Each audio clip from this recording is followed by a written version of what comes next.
국제의학 바이오저널의 연구에 따르면 블루베리의 이 폴리페놀 성분과 우유의 단백질의 이 친화성 때문에 블루베리와 우유를 함께 먹게 되면 블루베리의 항산화 성분이 대부분 파괴된다고 발표했어요. 그리고 우유에 함유된 칼슘은 블루베리의 이 안토시아닌 성분과 만나면 킬레이터가 된다는데, 이것은 둘이 결합해서 덩어리를 만든다는 거예요. 그러면 당연히 불용성 물질이 되겠고 침전물이 생기고 우리 몸에서 녹거나 흡수가 되지 않겠죠. 그래서 몸 밖으로 배출이 된다는 소리예요. 이 과정에서 우리 몸에 머물면서 소화되지 않기 때문에 위와 장에 굉장히 큰 부담을 줄 수가 있고, 이 때문에 블루베리와 우유를 자주 섭취하거나 위와 장이 약하신 분들이 드실 경우에는 위장에 염증도 유발할 수 있고 위장관 질환이 생길 수가 있겠죠. 특히 신체 기능이 많이 떨어져 있고 나이가 많이 드신 분들이 이렇게 지속적으로 계속 드시면 위장에 안 좋을 수 있으니 주의해서 드시길 바래요. 블루베리 주스를 만들어 드실 때는 우유 대신 오트밀이나 물을 첨가해서 드시는 게 좋겠죠. 우유가 블루베리와 맞지 않는다고 해서 요거트도 맞지 않는다는 것은 아니에요. 요거트는 발효 과정을 거쳐 단백질이 쉽게 분해되기 때문에 항산화 성분의 흡수율을 오히려 높여줘요.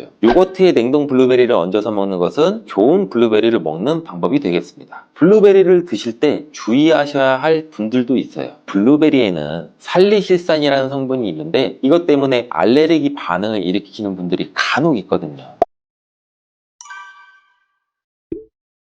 블루베리는 세계 10대 건강식품에 들어갈 만큼 우리 몸을 건강하게 하는데 굉장히 큰 도움이 되는 과일이에요. 최근 10년간 소비량이 가장 많이 늘어난 과일이기도 한데, 특히 50대 이상에서 굉장히 급속도로 섭취량이 늘어나고 있대요. 이렇게 섭취량이 급속도로 올라가고 있는 이유는 블루베리가 먹기에도 편하고 건강에도 좋다고 알려지고 있기 때문인데, 냉동 블루베리의 판매량도 요새 굉장히 많이 증가되고 있다고 해요. 냉동 블루베리를 씻지 않고 그냥 드시는 분들이 또 굉장히 많아지고 있어요. 누구는 그냥 먹어도 돼, 어떤 사람은 반드시 씻어 먹어야 돼, 의견이 굉장히 분분해요. 영상을 통해서 제가 블루베리 먹는 방법과 블루베리 효능, 함께 먹으면 안 되는 음식과 함께 먹으면 좋은 음식까지 블루베리에 대한 모든 것 제가 지금 알려드릴게요.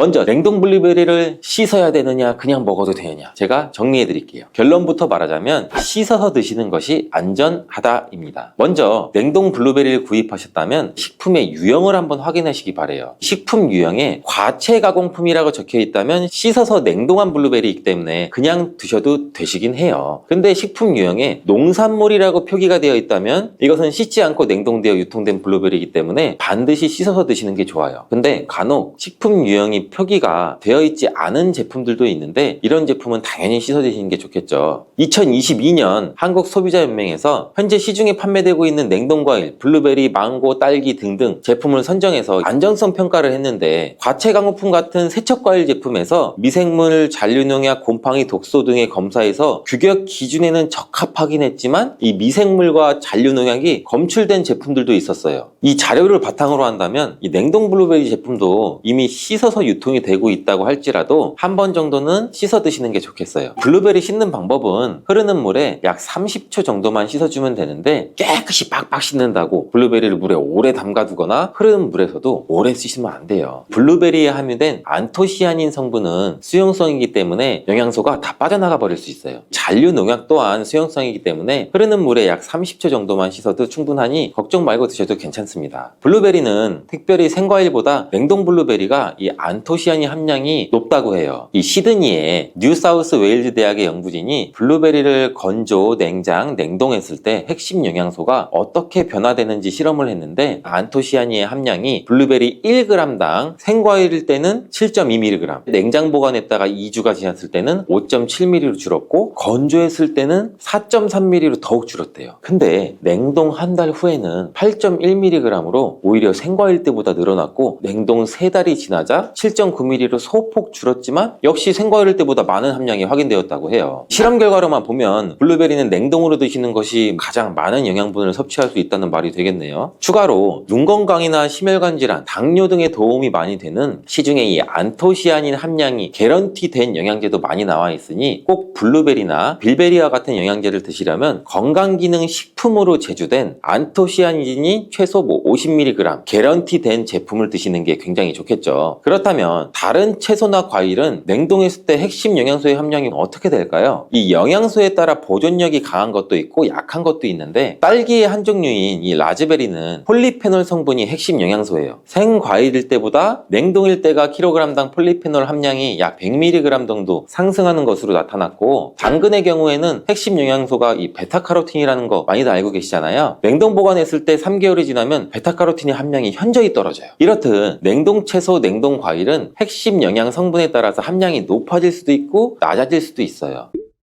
냉동 블루베리를 구입하셔서 보관할 때는 주의사항이 있어요. 판매되는 냉동 블루베리는 대량으로 포장되어 있는데 한 번에 드실 수가 없는 양으로 포장이 되어 있어요. 냉동 블루베리는 해동해서 드시게 되면 녹으면서 안토시아닌까지 함께 녹아 나오기 때문에 냉동실에서 꺼내 바로 드시는 게 가장 좋아요. 혹시나 해동이 되었다면 다시 냉동하시면 안 돼요. 해동이 되면서 미생물이 증식을 하게 되고 그 상태로 냉동을 하면 미생물까지 함께 냉동이 돼요. 그것을 드시면 당연히 복통이나 설사나 이런 걸 유발할 수가 있겠죠. 블루베리의 핵심 영양소인 안토시아닌은 폴리페놀의 일종으로 식물에 굉장히 많이 함유된 청자색을 띠는 성분이에요. 블루베리의 색깔이 짙은 보라색을 띠는 것은 바로 이 안토시아닌 성분 때문에 그런데, 안토시아닌의 과일별 함량에서는 빌베리 블루베리가 가장 높은 함량을 가지고 있는 것으로 알려져 있는데, 안토시아닌 함량이 높고 좋은 빌베리일수록 우리가 먹었을 때 입안에 보랏빛으로 착색이 심하게 되는 경우가 많아요. 인공색소가 아니기 때문에 전혀 걱정 안 하셔도 되고, 10분 정도 지나면 자연히 없어지니 시중에 빌베리, 블루베리가 포함된 건강기능 식품을 드셨을 때 오히려 착색이 되더라도 전혀 걱정하지 않으셔도 돼요. 안토시아닌의 가장 큰 효능은 눈을 건강하게 한다는 것. 이 안토시아닌은 로놉신의 제합성을 촉진시켜서 이 시력을 보호하고 백내장이나 안구건조 등 망막염 등 눈질환을 예방하기도 해요. 눈의 피로와 노화를 방지해서 초기 근시도 예방하는 것으로 알려져 있는데, 강력한 항산화 물질인 이 안토시아닌은 우리 몸의 활성산소를 제거해서 세포의 노화를 방지해 주는데 뇌 세포의 노화까지 같이 예방을 해준다고 해요. 폴리페놀 성분인 이 안토시아닌은 우리 뇌의 신경세포를 보호해주고 신경 전달 물질의 분비를 촉진시켜 뇌 기능도 향상시켜주면서 뇌의 해마를 자극해서 기억력도 향상시키고 치매를 예방하는 데도 도움을 줄 수가 있다고 해요. 이 테로스틸벤 성분이 뇌의 신경 전달 물질인 도파민과 노르에피네프린의 분비를 촉진시켜서 집중력을 향상시키는 데에도 도움을 주는 것으로 알려져 있고요. 간단히 말하자면 블루베리를 꾸준히 섭취하시면 기억력, 집중력을 향상시키고 치매를 예방하는 데에도 조금이나마 도움을 줄 수 있다는 거예요. 또한 활성산소를 제거하는 이 안토시아닌은 피부 미용에도 굉장히 좋은 효능을 발휘하는데, 이 피부 노화를 방지할 뿐만 아니라 염증을 제거하고 억제하는 효과도 있어 여드름 피부를 개선하는 데에도 도움이 돼요. 또한 비타민과 미네랄이 풍부해서 피부를 건강하게 유지하고, 풍부한 안토시아닌과 비타민C는 피부의 수분을 유지하는 데도 도움을 주고 주름도 예방하고 피부 톤도 밝게 하는 데도 도움을 줄 수가 있죠. 그리고 풍부한 식이섬유는 장의 운동을 촉진시켜주고 장내의 노폐물도 흡착하고 배출을 시켜서 피부 트러블 개선하는 효과도 같이 가지고 있어요. 나이가 들면서 머리 숱도 줄어들게 돼서 탈모를 걱정하시는 분들도 굉장히 많은데, 블루베리가 탈모 예방에도 굉장히 효과적이에요. 블루베리에 들어있는 이 안토시아닌은 튼튼한 모발이 자라날 수 있도록 모낭세포를 자극해주고 두피세포의 노화를 예방해서 탈모를 또 예방하게 되는 거예요. 블루베리에 함유된 또 비타민C는 머리카락 조직 형성에 필수적인 성분이고 콜라겐 생성을 촉진시킬 수 있는 성분이어서 모발을 강화하고 두피 건강을 증진하는 데에도 굉장히 큰 도움이 돼요. 항산화 성분이 안토시아닌은 머리카락 세포도 송산시키는 이 자유라디칼을 제거하고 머리카락 손상을 예방하는 데 도움이 돼서 탈모를 또 예방하는 그런 원리죠. 블루베리는 당뇨의 위험이 있는 분들한테 굉장히 큰 도움이 되거든요. 블루베리, 빌베리는 혈당 수치를 낮춰주고 당분을 에너지원으로 사용하는 이 신진대사의 과정을 촉진해주는 효능이 있어요. 미국의 당뇨병 협회는 빌베리, 블루베리를 당뇨병 슈퍼푸드라고 부르면서 블루베리를 꾸준히 드시면 인슐린 감수성을 향상시키고 혈당을 낮추는 데 도움이 된다고 발표했어요. 블루베리에 대한 연구를 굉장히 많이 진행을 했는데, 하루에 약 150g의 블루베리를 섭취한 실험군은 혈당 스파이크의 발생이 현저히 낮아졌고 인슐린 수치 또한 낮아진 것으로 확인되었다고 발표했어요. 블루베리에 함유된 이 안토시아닌뿐만 아니라 칼륨, 비타민 B6는 또 심장 건강을 지키는 데 굉장히 큰 도움을 주는데, 이 성분은 우리 몸의 콜레스테롤과 혈액의 지방을 감소시켜서 혈액순환을 또 원활하게 해준다고 해요. 이러한 효능으로 심장마비나 협심 협심증을 일으키는 죽상동맥경화증을 예방하는데 굉장히 큰 도움을 주게 되죠. 또한 호모시스테인이 우리 몸에 과다하게 축적이 되면 혈관을 손상시켜요. 그리고 혈전을 생성해서 이 심장마비, 뇌졸중 이런 심혈관 질환을 유발할 수 있는데, 블루베리의 풍부한 엽산과 비타민 B6는 호모시스테인의 축적을 방지해서 심혈관 질환도 예방할 수가 있어요. 블루베리를 많이 드시는데 이 블루베리 잎에는 관심이 별로 없는 것이 사실이에요. 블루베리 잎이 열매의 항산화 효능보다는 뛰어나다고 하는 사실 알고 계신가요? 블루베리 잎은 열매보다 이 안토시아닌 함량이 또 높고, 또한 폴리페놀의 일종인 클로로겐산의 함량도 높아서 열매보다 항산화 효과가 20배에서 30배 정도 높은 것으로 알려져 있어요. 굉장히 놀랍지 않아요? 이러한 블루베리 잎은 차로 우려서 드시면 되는데, 물 1리터 정도에 잎 약 4g 정도를 넣고 10분 정도 끓인 후에 식혀서 드시면 돼요. 블루베리가 새콤달콤 맛이 난다면 블루베리 잎차는 구수한 맛이 나더라고요.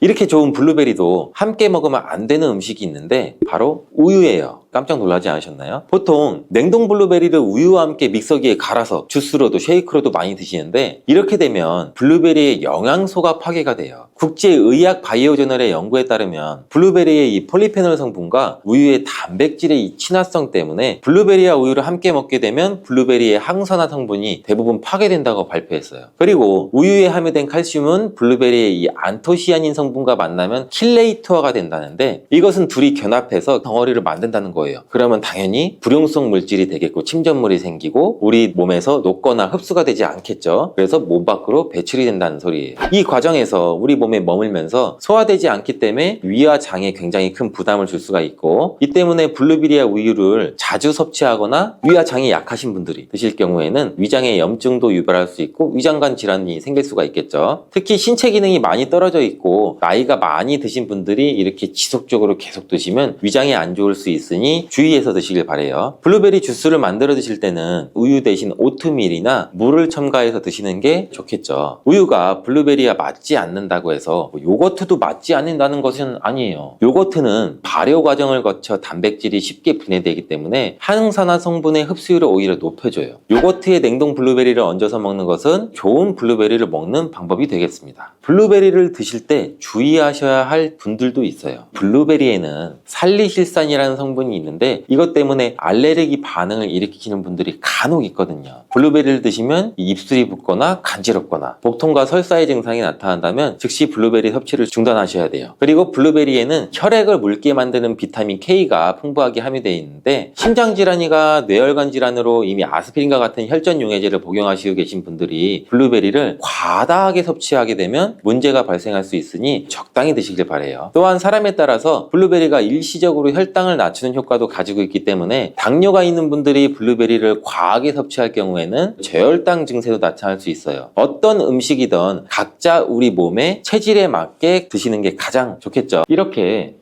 노랗게 변한 바나나는 색깔만 변한 것이 아니라 성분에도 변화가 생기게 돼요.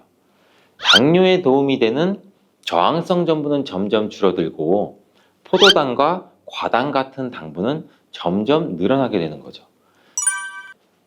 바나나는 속살이 부드럽고 달콤해서 남녀노소 누구나 좋아하는 과일 중 하나죠. 먹기도 편하고 다이어트에도 좋다고 알려지면서 굉장히 많은 분들이 먹게 되는 과일이 바로 바나나죠.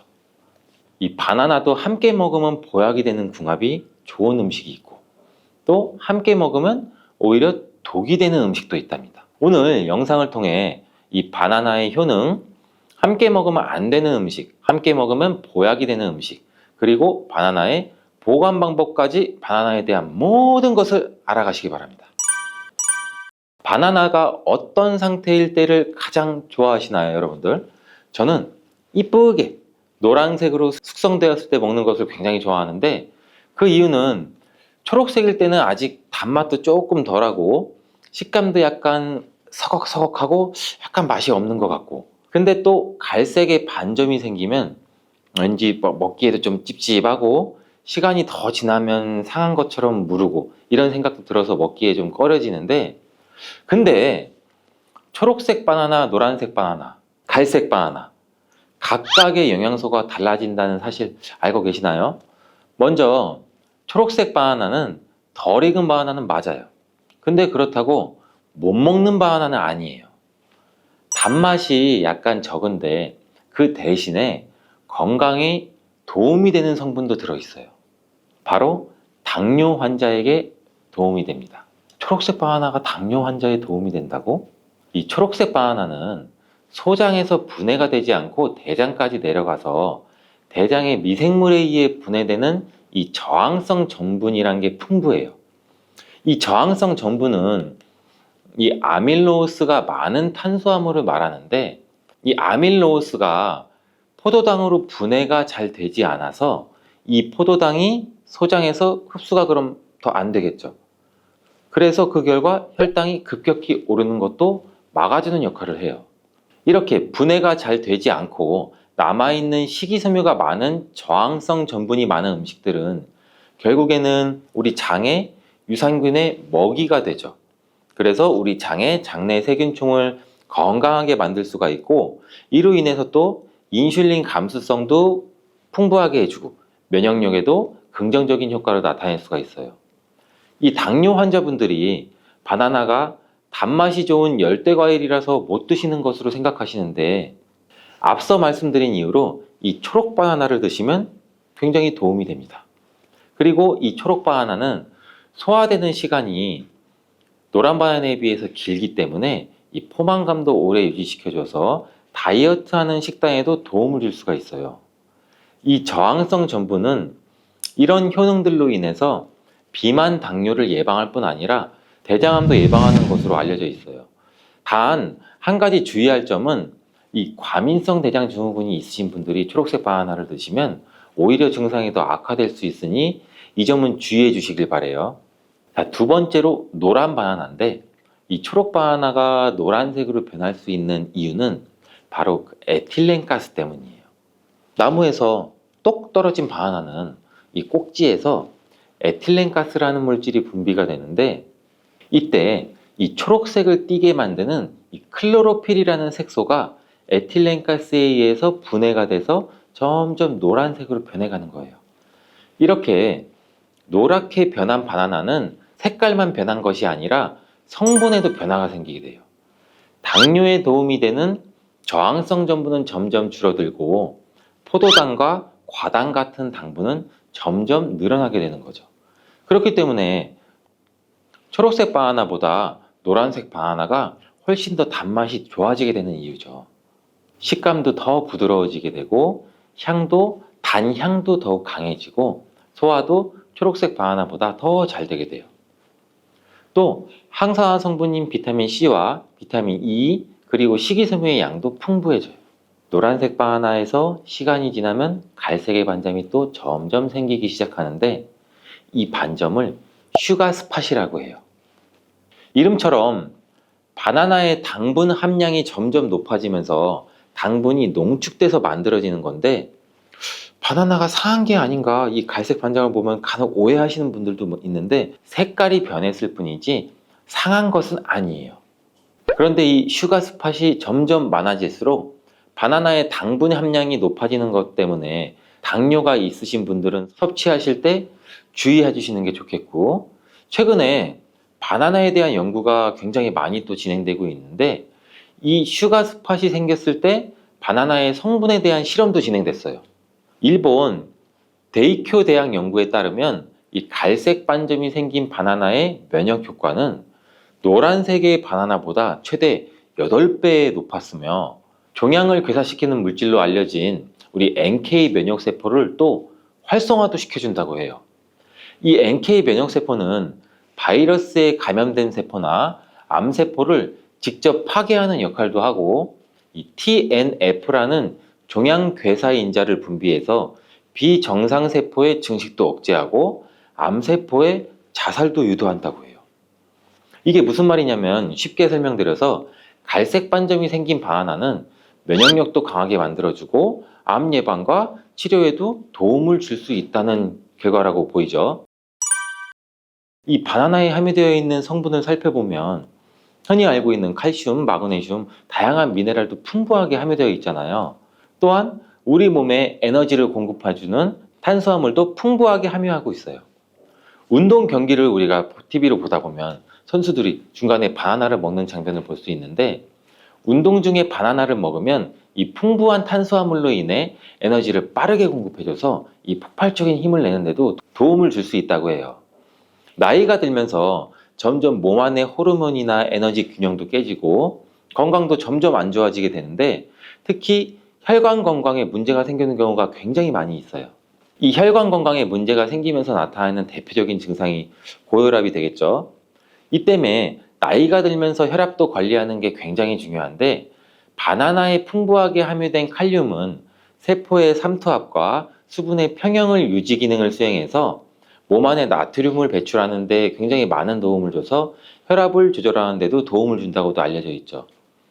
성인의 하루 칼륨의 권장 섭취량이 남성은 약 한 4,700ml 정도 되고 여성은 3,500ml 정도 되는데, 실제로 섭취하는 칼륨의 양은 남성은 55%, 여성은 75% 정도만 섭취하는 것으로 통계를 통해 확인할 수도 있어요.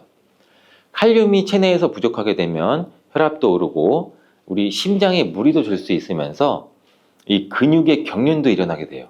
또 힘이 빠지는 무기력증 등의 대표적인 증상도 나타날 수가 있죠.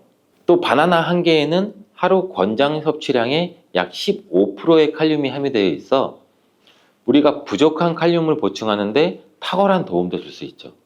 또 바나나에는 비타민 B6도 풍부한데, 이 비타민 B6는 피리독신이라고 불리우는데 인체의 기능을 정상적으로 유지하는 데 굉장히 중요한 역할을 하는 수용성 비타민이에요. 이 비타민 B6는 우리 신경 전달 물질을 생산하는데, 특히 행복 호르몬이라고 불리는 세로토닌의 합성에도 굉장히 중요한 역할을 해요.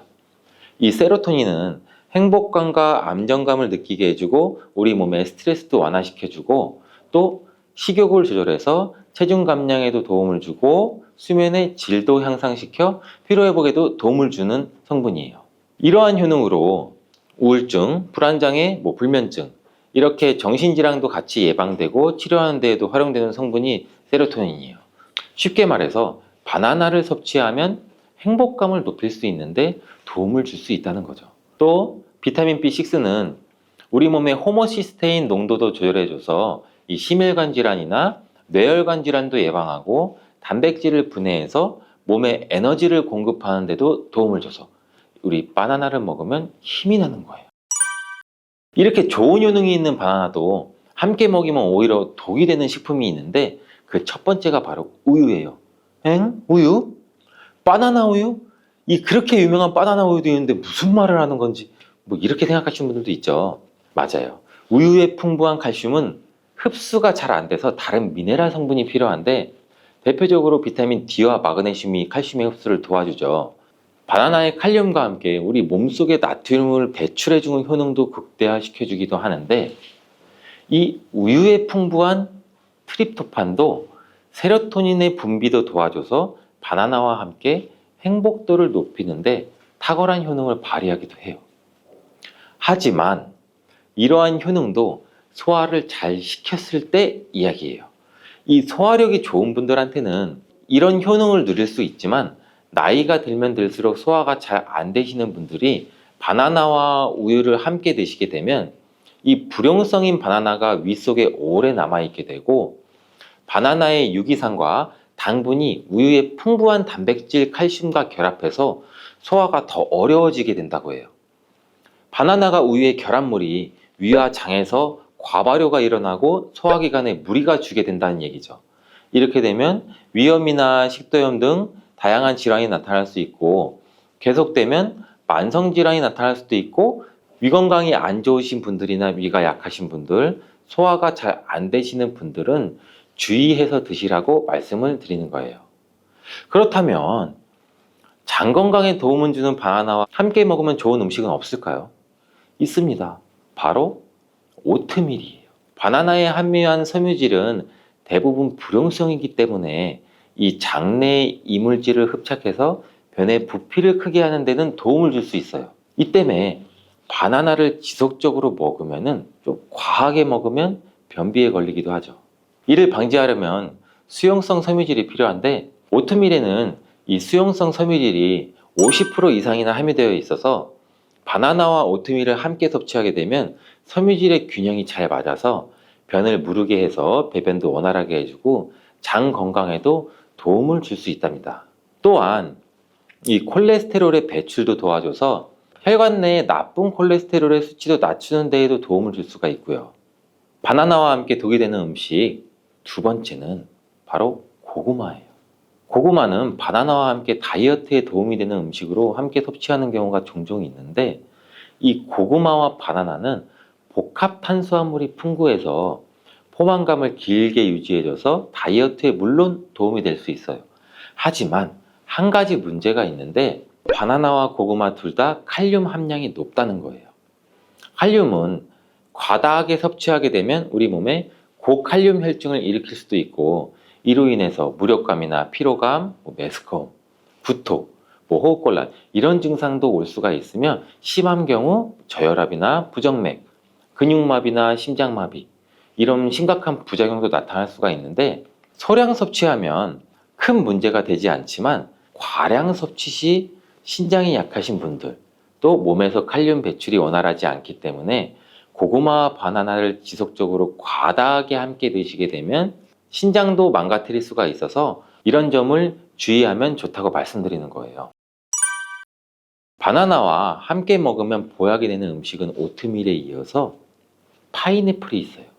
이 바나나와 파인애플에는 브로멜라인이라는 효소가 풍부한데, 이 효소는 운동 후에 생기는 근육의 염증을 빠르게 회복시키고 또한 근육의 피로 회복에도 도움을 주는 것으로 알려져 있어요.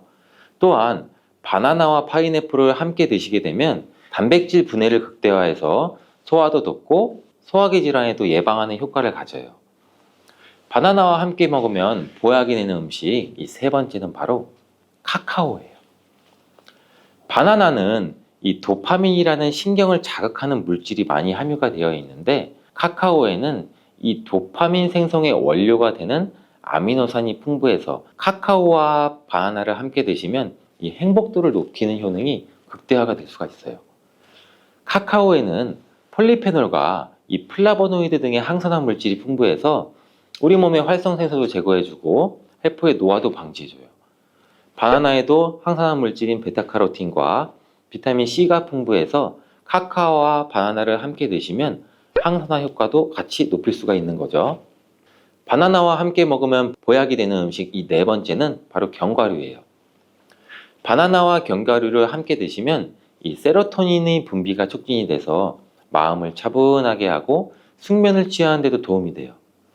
또한 바나나의 풍부한 마그네슘은 근육의 이완을 돕고, 견과류의 트리토판을 세로토닌으로 바꿔주는 성분인 이 비타민 B6가 바나나에 풍부해서 견과류와 바나나를 함께 드시면 불면증과 우울증을 예방하고 개선시킬 수 있는데 도움을 줄 수 있다고 하네요.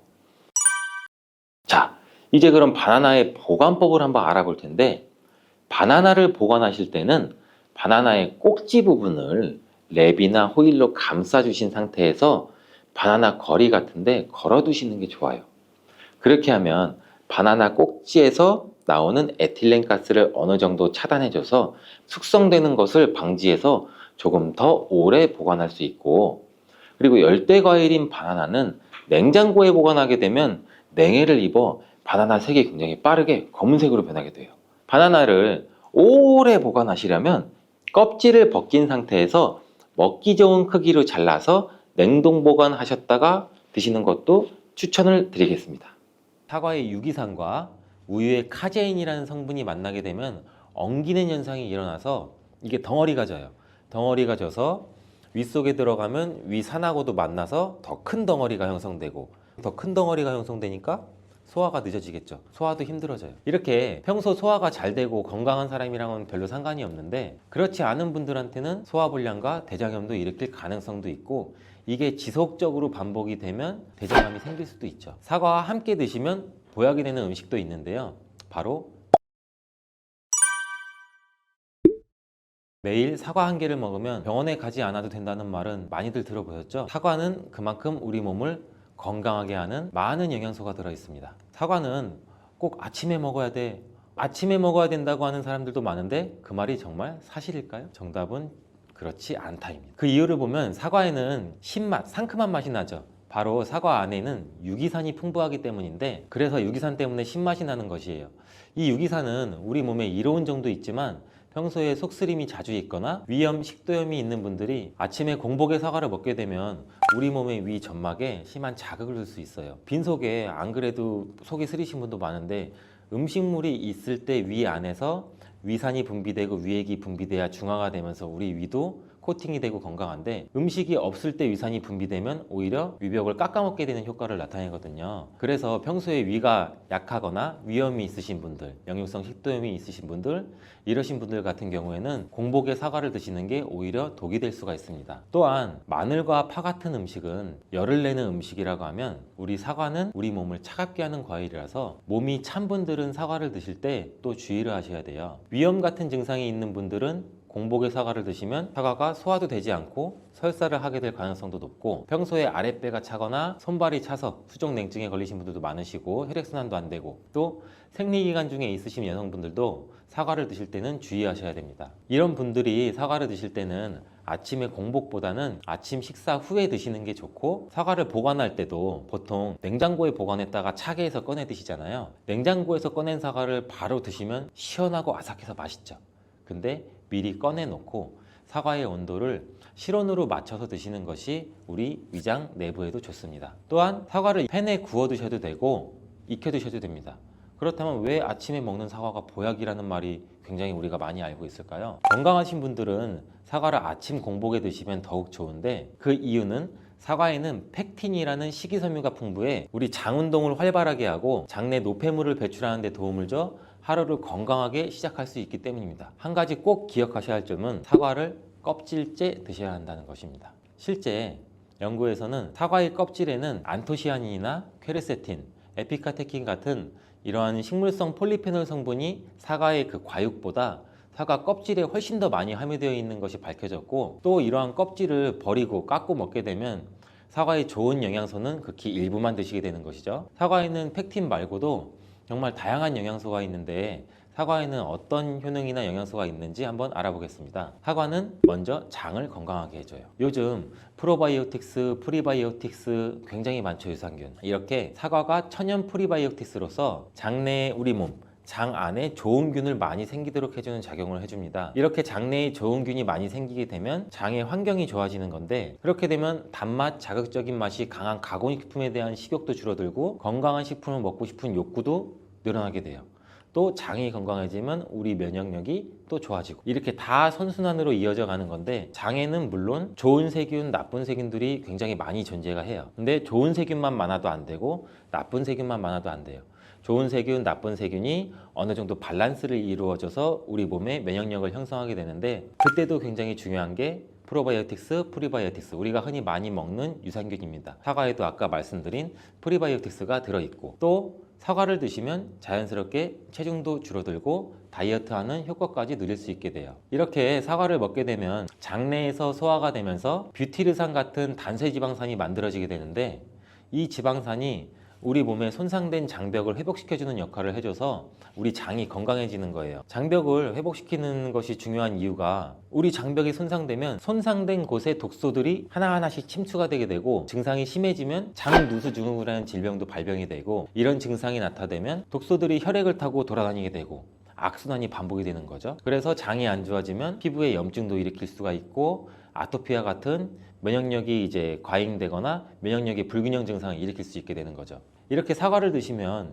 이런 증상을 예방해 장이 건강해져 피부도 탄력 있게 밝아지게 하는 효과도 있고, 사과 속에 풍부한 펙틴이 아까 장 운동도 활발하게 한다고 말씀드렸잖아요. 그렇게 되면 암을 유발할 수 있는 물질들이 장내에 오래 머물지 못하고 결국 대장암의 발병률도 서서히 줄어들게 되죠. 그리고 사과는 혈관도 깨끗하게 해주는데, 혈관을 깨끗하게 해주면 뇌졸중, 고혈압, 심근경색, 그런 혈관 질환도 같이 예방할 수 있게 되고, 이렇게 혈관에 활성산소가 많아지게 되면 혈전이 생겨 혈액순환을 방해하기도 하고 혈관세포를 손상시켜 노화를 촉진시키기도 하는데, 이러한 활성산소를 제거해주는 게 우리가 흔히 알고 있는 항산화 영양제라고 해요. 말 그대로 활성산소가 우리 세포의 노화를 촉진시켜주고 우리 세포를 더 늙게 만들거든요. 이러한 것들을 제거해주는 항산화 영양소를 같이 섭취해주는 것도 매우 중요한데, 그 항산화 영양소도 사과에 들어있다는 것을 알고 계시면 좋을 것 같습니다. 또한 이러한 활성산소를 제거해서 혈전이 생기는 것을 억제하는데 가장 큰 역할을 하는 게 플라보노이드 계열의 루틴이라는 성분인데, 이 루틴이 사과에 굉장히 많이 들어있어요. 또한 사과에는 칼륨도 굉장히 많이 함유되어 있어서, 칼륨은 혈관 내에 나트륨을 몸 밖으로 배출해주는 역할을 해요. 나트륨은 수분을 흡수하는데 칼륨이 부족하면 나트륨도 배출되지 않습니다. 이 나트륨은 혈압이 상승하며 혈관에 노폐물을 쌓이게 만드는데, 사과를 섭취해서 칼륨을 공급해주면 혈압도 방지할 수 있고 노폐물을 배출시켜주는 역할도 같이 할 수 있습니다.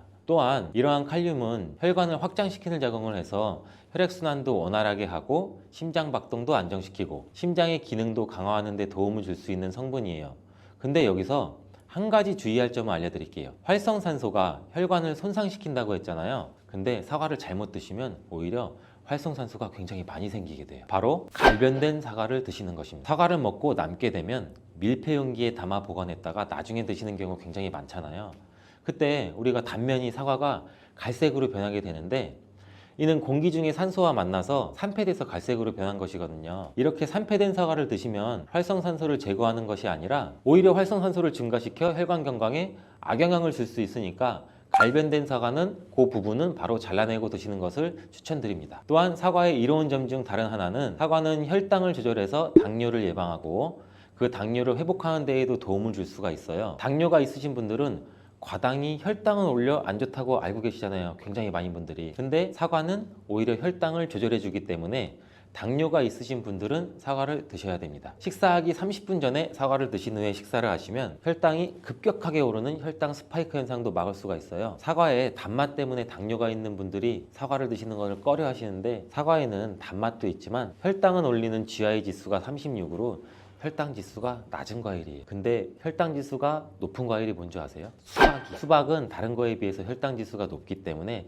당뇨가 있으신 분들은 조금 조심해서 드시면 좋을 것 같습니다. 실제로 대학 연구팀에서 실험한 것을 발표했는데, 건강한 사람을 대상으로 쌀밥만 먹은 경우랑 30분 전에 사과를 먹고 쌀밥을 드신 경우를 비교를 했을 때 혈당이 쌀밥만 먹은 경우보다 50% 정도로 떨어지는 것도 확인이 된 실험도 있어요. 당뇨가 있는 분들도 이제 안심하시고 식사 후에 드시지 말고 반드시 식사 30분 전에 꼭 사과를 드시고 식사를 하시길 바랍니다. 한 가지 주의할 점은, 사과를 갈아서 사과 주스로 드시게 되면 오히려 흡수가 빨라 혈당을 올릴 수가 있으니 사과를 껍질째 씹어서 천천히 드시는 게 좋을 것 같습니다. 또한 사과의 다른 효능 중 한 가지는 기관지도 깨끗하게 청소해주는 효능도 있어요. 사과에는 양파와 마찬가지로 퀘르세틴이라는 성분이 풍부하게 함유되어 있는데, 이 성분은 호흡기 점막에 생기는 염증을 가라앉히고 예방하는 효과도 있어요. 흔히 우리 요새 시중에 많이 판매되는 퀘르세틴 영양제도 있는데, 이 퀘르세틴 영양제가 아이들 비염, 기관지염 이런 쪽을 개선시킨다고 많이들 이제 광고도 하는데,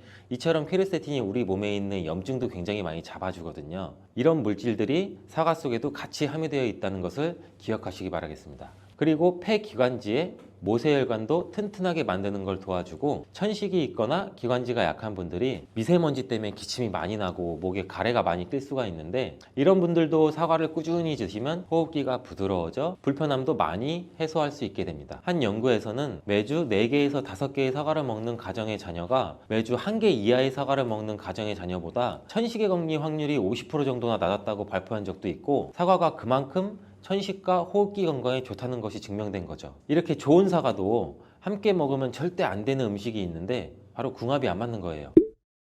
그 음식을 알아볼 텐데, 바로 우유, 요거트, 치즈 이런 유제품류예요. 여러분 놀라셨죠? 유제품이랑 사과를 아침에 굉장히 많은 분들이 같이 함께 드시고 계시는데, 요새 샐러드 같은 것도 많이 드시면서 샐러드에 사과도 넣고 드레싱으로 요거트랑 치즈도 붓고 이러한 경우가 많은데, 유제품과 사과를 함께 드시면 사과의 비타민C가 우유에 부족한 영양 성분을 보충해줘서 좋은 것으로 대부분 많이 알고 계시는데, 이런 내용이 전혀 틀린 것은 아니에요. 근데 소화 기능이 약하신 어르신분들이나 위염, 식도염 같은 증상이 있으신 분들은 이렇게 드시면 안 돼요. 영상 초반에도 제가 잠깐 말씀드렸듯이, 이런 증상이 있는 분들은 유제품과 사과를 함께 드시면 그 증상이 더욱 악화되는데, 그 이유는 사과의 유기산과 우유의 카제인이라는 성분이 만나게 되면 엉기는 현상이 일어나서 이게 덩어리가 져요. 덩어리가 져서 위 속에 들어가면 위 산하고도 만나서 더 큰 덩어리가 형성되고, 더 큰 덩어리가 형성되니까 소화가 늦어지겠죠. 소화도 힘들어져요. 이렇게 평소 소화가 잘 되고 건강한 사람이랑은 별로 상관이 없는데, 그렇지 않은 분들한테는 소화불량과 대장염도 일으킬 가능성도 있고, 이게 지속적으로 반복이 되면 대장암이 생길 수도 있죠. 장 건강이 중요한 이유는 아까도 영상 초반에 말씀드렸듯이 장이 우리 몸의 면역력도 같이 담당하는 기관이고 정신 건강에까지 영향을 주기 때문인데, 행복 호르몬이라고 불리우는 세로토닌 많이 들어보셨죠? 이 세로토닌의 95%가 장에서 만들어지기 때문에 장이 건강해야 행복감이 또 올라갈 수 있어요. 여기서 또 하나, 절대 드시면 안 되는 것이 바로 사과 씨입니다. 사과 주스를 만들어 드실 때 씨까지 함께 갈아서 드시는 경우도 굉장히 많이 있는데, 이 사과 씨에는 아미그달린이라는 성분이 함유되어 있어요. 이 아미그달린이 소와 효소와 만나게 되면 이게 시아나수소라는 유독물질로 분해가 돼요. 이 시아나수소는 인체에서 유해한 독성이 굉장히 강한 물질인데, 이걸 섭취하게 되면 두통이나 어지럼증, 구토, 복통 이러한 증상들이 나타날 수가 있고, 심한 경우에는 이게 심장박동에도 영향을 줘서 호흡곤란, 혼수상태 이런 심각한 증상으로 나타날 수 있어요. 건강한 성인의 경우에는 사과 한 개에 들어있는 씨의 양에는 그닥 큰 영향이 없을 수가 있는데, 독성에 약한 어린아이 그리고 연세가 많으신 분들한테는 이런 것도 굉장히 민감하게 반응할 수 있으니까 꼭 주의하셔야 됩니다. 사과는 유독 보여지는 것이 중요한 과일인데, 흠집이 있거나 색상이 좋지 않으면 상품성이 많이 떨어져요. 근데 유독 윤기가 있거나 반짝반짝하고 빨갛고 색상이 짙은 사과는 웬만하면 피하는 게 좋아요. 간혹 유동 파라핀이라는 식품 첨가물을 사용해서 사과 위에 이렇게 이쁘게 보이게 코팅 처리를 한 사과일 수가 있는데, 이 유동 파라핀을 섭취하게 되면 복통과 설사를 일으킬 수 있고 지용성 비타민의 흡수도 감소시킨다고 알려져 있어요. 요새는 이런 일이 거의 없긴 하지만, 혹시나 사과가 너무 윤기가 흐르거나 만졌을 때 약간의 끈적임이 있다면 드시기 전에 살짝 의심 한번 해보시고 껍질을 깨끗하게 세척하고 드시거나 껍질을 벗기고 드시는 것이 안전하겠습니다.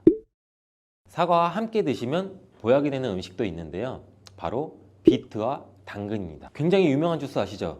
ABC 주스. ABC가 바로 사과, 비트, 당근, 애플, 비트, 캐럿 이 세 가지를 갈아서 만든 주스인데, 사과, 당근, 비트를 함께 드시게 되면 영양소의 흡수율이 굉장히 증가하고 서로의 시너지를 굉장히 크게 나타내요. 이 서로의 영양소를 보완해줘서 더욱 건강하게 드실 수가 있는데, 또한 식이섬유가 폭발적으로 증가해서 장 운동을 촉진하고 변비 예방도 탁월해져요. 그리고 사과, 당근, 비트 이 세 가지는 모두 강력한 항산화 물질이 풍부해서 체내에 있는 활성산소를 제거해서 세포의 노화도 방지해주고 몸에 활력을 불어넣어 줄 수도 있는 거예요. 함께 먹으면 보약이 되는 음식으로도 고구마도 있습니다. 이 고구마에는 베타카로틴이라는 성분이 풍부해서 항암작용과 함께 면역력도 같이 강화해 주는데 혈관 건강에도 도움을 줄 수가 있어요. 고구마를 드시면 소화가 잘 안 되는 증상도 나타날 수가 있는데, 이게 왜 그러냐면 고구마 속에 함유되어 있는 아마이드라는 성분이 장에서 이상 발효를 일으켜서 가스가 차고 소화불량 증상도 같이 나타나는 건데, 이때 같이 사과와 함께 드시면 사과에 함유된 펙틴이 아마이드의 이상 발효 증상을 억제해서 가스가 차는 증상을 발생하지 않도록 도와주게 돼요. 또한 이러한 사과의 효능 중 하나인 혈관을 깨끗하게 하는 것을 고구마의 베타카로틴이 도와줘서 이 효능이 극대화가 돼서 건강에 정말 좋은 음식 궁합도 될 수 있답니다. 이 양배추, 사과, 당근 이 주스도 정말 많이 갈아 먹어요. 이 세 가지를 함께 갈아 드시면 정말 좋은 장수식품이 돼요. 당근은 혈액 생성을 촉진시키고 혈액순환을 원활하게 해서 눈 건강을 좋게 하는 효능이 있고, 사과는 피로를 회복시키고 기관지를 촉촉하게 해서 천식을 예방시키는 효과도 있잖아요, 배처럼. 또 세 가지 모두 식이섬유가 풍부해서 장 건강에 정말 좋은데, 장 운동을 촉진하고 변을 묽게 해서 배변 활동에 도움을 주게 되죠. 이 세 가지를 함께 드시면 이런 효능들이 극대화돼서 정말 보약이나 다름없는 음식이 되죠. 그런데 생으로 드시라니까 혹시 농약이 걱정되시기도 하죠. 오늘 영상에서는 양배추가 농약 범벅이라는 소문이 있는데, 정말 양배추가 농약 범벅인지 재배 과정을 한번 살펴보면서 알아볼게요. 양배추를 키울 때 농약을 많이 치는 거는 사실이에요. 여러분, 요즘 많이 드시는 양배추는 과연 어떻게 드시고 계신가요? 양배추가 건강에 좋다는 사실은 다들 알고 계시죠? 양배추는 특히 위 건강에 좋은 대표적인 채소로 알려져 있는데, 이 양배추를 이용한 위장약이 많이 만들어지는 만큼 위장에 좋은 영양소가 많이 함유되어 있어요. 양배추는 위장뿐 아니라 여러 가지 몸에 좋은 효능이 있는 풍부한 성분들이 함유가 되어 있는데, 근데 이런 양배추도 잘못 드시면 오히려 건강에 독이 될 수 있다는 사실 알고 계신가요? 먼저 양배추의 부작용과 양배추의 효능 3가지, 그리고 양배추와 함께 먹으면 보약이 되는 음식과 먹는 방법까지 양배추에 대한 모든 것을 알려드릴게요. 이 양배추에는 칼륨, 칼슘, 비타민 C, 비타민 U, 식이섬유 정말 많은 성분을 함유하고 있죠. 근데 비타민 C는 들어봤는데 비타민 U? 이건 뭘까요? 사실 비타민 U는 비타민은 아니에요.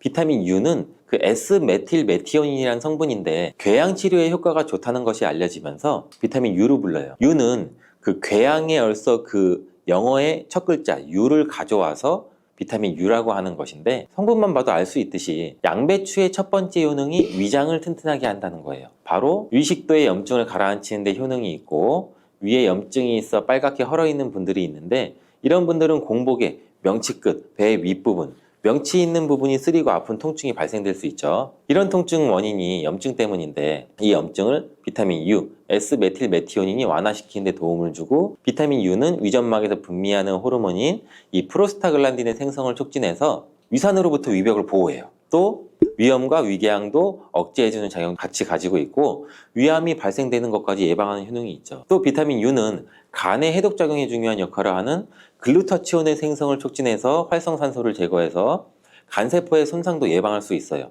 그래서 간 기능을 개선하는 데도 도움을 줄 수가 있죠. 사실 이 비타민 U는 십자화과 채소에는 풍부하게 함유가 되어 있어요. 십자화과 채소라면 뭐 양배추, 브로콜리, 배추부 등등이 포함되죠. 100g당 약 비타민 U가 함량이 약 배추에는 39mg, 무에는 11mg, 브로콜리에는 18mg, 양배추에는 무려 46mg로 이 십자화과 채소 중에서 가장 많은 함량이 들어있고, 양배추는 부위에 따라서도 비타민 U 함량이 달라져요. 푸른색의 겉잎, 하얀색의 속잎, 그리고 심지로 구성되는데 100g당 겉잎에는 26.1mg, 속잎에는 46.3mg, 심지에는 30.6mg 함유가 되어 있어요. 겉잎보다 속잎에 더 많이 함유가 되어 있죠. 과일은 껍질을 꼭 함께 제가 드시라고 누누이 말씀드렸는데, 양배추는 반드시 겉잎을 드셔야 될 필요는 없겠죠. 양배추의 두 번째 효능은 항암작용을 한다는 거예요.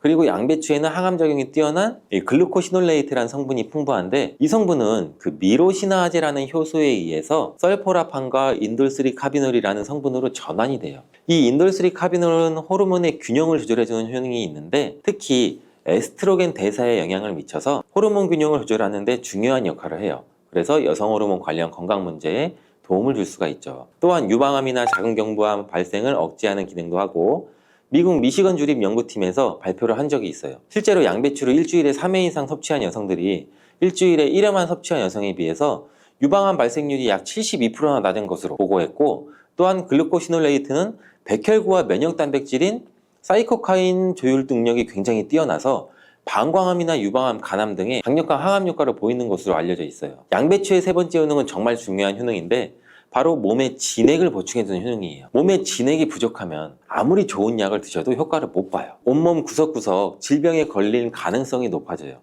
이 몸의 진액이라고 하면 혈액이나 림프액, 조직액, 음식물 섭취 시 흡수되는 영양물질, 몸 안에 조직에서 분비되는 점액질, 호르몬, 우리 몸의 모든 생명을 유지하기 위해서 필요한 모든 체액이 바로 진액이에요. 몸 안에 수분 같은 것들은 전부 다 진액이라고 보시면 되는데, 이 진액이 몸에 부족하면 여러 증상이 나타나요.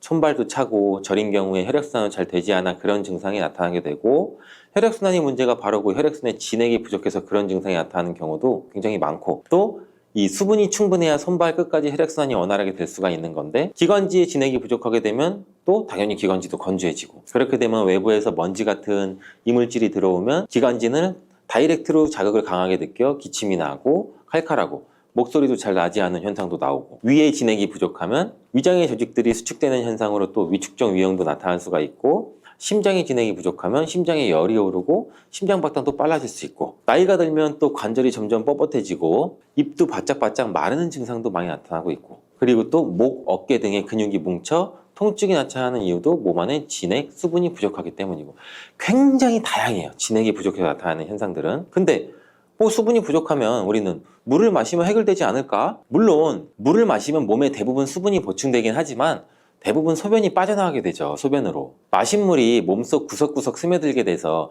몸에 진액을 보해주려면 물만 마셔서는 절대 해결이 되지 않아요. 물이 우리 몸에 들어왔을 때 몸속에 잡아들 수 있는 힘이 부족한데, 이런 역할을 하는 것이 양배추예요. 양배추는 몸의 진액 보충을 위해 한의학에서 많이 처방하기도 하는데 이 진액을 채우고 뇌를 보호하는 뇌수와 뼛속의 골수를 채워주는 역할도 같이 하는 것으로 알려져 있어요. 이렇게 좋은 양배추도 잘못 드시면 부작용이 발생할 수가 있는데 양배추를 드실 때 주의하셔야 하는 분들 4가지 유형에 대해 알려드릴게요. 첫 번째는 과민성 대장증후군이 있으신 분들이에요. 양배추에 함유된 특정 당분이 가스를 생성하게 되는데 이 과민성 대장증후군이 있는 분들이 양배추를 드시면 장이 팽창되고 복부팽만이 일어나서 설사를 유발하게 될 수도 있어요. 두 번째는 이 위축성 위염, 장상피 화생이 있는 분들이에요. 위장 점막이 위축돼 있고 변성이 심한 경우인데 이런 분들은 양배추가 몸에 잘 맞지 않을 수가 있어요. 이런 분들이 양배추를 드시면 오히려 속쓰림이 심해질 수가 있는데 공복 속쓰림에는 양배추가 도움이 될 수 있지만 식후에 속쓰림이 있으신 분들이라면 또 위장 점막에 문제가 있을 가능성이 있으니 양배추를 적당히 드시길 바라고, 세 번째는 갑상선 기능이 저하된 분이에요. 이런 분들은 양배추를 드실 때 절대 생으로 드시지 마시고 살짝 쪄서 드시길 바래요. 그렇다고 양을 많이 드시면 안 되고 한 번에 드실 때 약 150g 정도로 일주일에 한두 번 정도만 드시기를 추천드려요. 왜냐면 이 양배추에는 고이트로젠이라는 성분이 많이 포함되어 있는데 이 성분은 갑상선의 기능을 방해하게 돼요. 양배추를 지속적으로 드시면 갑상선 문제를 유발할 수도 있죠. 근데 이 고이트로젠에 열을 가하면 이 성분이 비활성화가 되기 때문에 쪄서 드시라는 거예요. 다만 갑상선에 문제가 전혀 없는 분들이라면 양배추를 생으로 조금씩 드시는 것도 괜찮죠. 양배추에는 이 설포라판이라는 성분이 있는데 이 성분은 강력한 항암이나 항산화 작용을 하는 좋은 성분인데 양배추에 열을 가하게 되면 이 성분은 다 사라져요. 그러니 갑상선에 문제가 없으신 분들은 양배추를 그냥 생으로 드셔서 양배추의 좋은 효능을 통해 건강을 챙기시길 바래요. 네 번째는 고혈압이나 뇌경색 등의 문제로 이 아스피린과 같은 혈전 용해제 같은 약을 복용하시는 분들인데, 왜냐면 양배추에는 비타민 K라는 성분이 들어있는데 비타민 K는 지혈작용을 하는 기능이 있어요. 이 지혈작용이 뭘까요? 혈액을 말 그대로 빨리 굳게 만드는 거죠. 근데 이 혈액을 묽게 만드는 약을 드시는 분들이 양배추를 드시게 되면 비타민 K와 충돌하게 되어 복용하시는 약의 효과를 떨어뜨리거나 다른 부작용을 일으킬 수가 있을 가능성이 있어요. 그렇다면 양배추를 드실 때 어떻게 먹는 것이 가장 좋을까요? 정답은 바로 양배추를 그냥 생으로 드시는 게 가장 좋아요. 왜냐하면 비타민 U나 C와 같은 좋은 성분들은 열에 약해서 이 조리 과정으로 인해서 파괴가 되기 때문인데 양배추는 생으로 드시기 참 그래도 어렵잖아요. 그래서 양배추를 생으로 드실 수 있는 방법을 알려드릴게요. 갈아서 주스로 드시면 돼요. 이때 양배추만 갈아 드시면 맛이 굉장히 없잖아요. 양배추와 함께 갈아 드시면 맛도 좋고 보약이 되는 음식 3가지를 제가 바로 알려드릴게요. 저희 집도 아침마다 주스를 정말 많이 갈아서 먹는데 이 양배추, 사과, 당근 이 주스도 정말 많이 갈아 먹어요. 이 3가지를 함께 갈아 드시면 정말 좋은 장수식품이 돼요. 당근은 혈액 생성을 촉진시키고 혈액순환을 원활하게 해서 눈 건강을 좋게 하는 효능이 있고, 사과는 피로를 회복시키고 기관지를 촉촉하게 해서 천식을 예방시키는 효과도 있잖아요. 배처럼. 또 3가지 모두 식이섬유가 풍부해서 장 건강에 정말 좋은데 장 운동을 촉진하고 변을 묽게 해서 배변 활동에 도움을 주게 되죠. 이 3가지를 함께 드시면 이런 효능들이 극대화돼서 정말 보약이나 다름없는 음식이 되죠. 그런데 생으로 드시라니까 혹시 농약이 걱정되시기도 하죠. 오늘 영상에서는 양배추가 농약 범벅이라는 소문이 있는데 정말 양배추가 농약 범벅인지 재배 과정을 한번 살펴보면서 알아볼게요. 양배추를 키울 때 농약을 많이 치는 것은 사실이에요. 지금 보고 계신 것이 약 40일 정도 된 양배추예요. 모공이 되는 사이즈죠. 이때부터 농약을 많이 치게 돼요. 다음으로 60일 정도 된 양배추이고 이때도 우리가 알고 있는 양배추의 모양은 아니죠. 아직 더 많이 자라야 돼요. 다음은 100일 정도 재배된 양배추예요. 입이 생각보다 크죠. 양배추의 모양은 보통 동그라니 공처럼 생겼는데 이것은 꼭 다른 채소처럼 생겼어요. 120일 정도 되면 이렇게 자라는데 가운데 보이시나요? 가운데 동그랗게 생긴 거 있죠. 이것은 결구라고 하는데 공처럼 생겼다고 해서 결구예요. 이것이 결국 우리가 먹는 양배추인데 이 결구를 겹겹이 싸고 있는 잎이 있기 때문에 농약을 아무리 많이 쳐도 우리가 먹는 양배추에는 농약이 많이 닿질 않아요. 농약뿐 아니라 다른 이물질도 많이 묻지 않는데 양배추에 농약을 많이 쓰는 건 맞지만 보시다시피 농약이 묻은 잎은 다 제거하고 결국 결구만 유통되기 때문에 양배추의 농약은 많이 묻어있지 않아요. 그뿐 아니라 결구가 생길 때쯤이면 벌레가 거의 없기 때문에 농약도 더 이상 치지 않는다고 해요. 이렇게 결구가 생기고 20일 정도 더 키우면 우리가 먹는 양배추 크기가 되는데 이때 양배추를 수확해서 겉에 농약 묻은 잎은 다 잘라내고 깨끗한 결구만 유통이 되는 거죠. 이제 조금이나마 안심하고 양배추를 드셔도 되겠죠. 혹시나 그래도 걱정되신다면 농약은 수용성 성분이기 때문에 양배추를 물에 5분 정도 담가 두었다가 흐르는 물에 씻으면 농약을 제거할 수 있으니 걱정하지 말고 드셔도 돼요.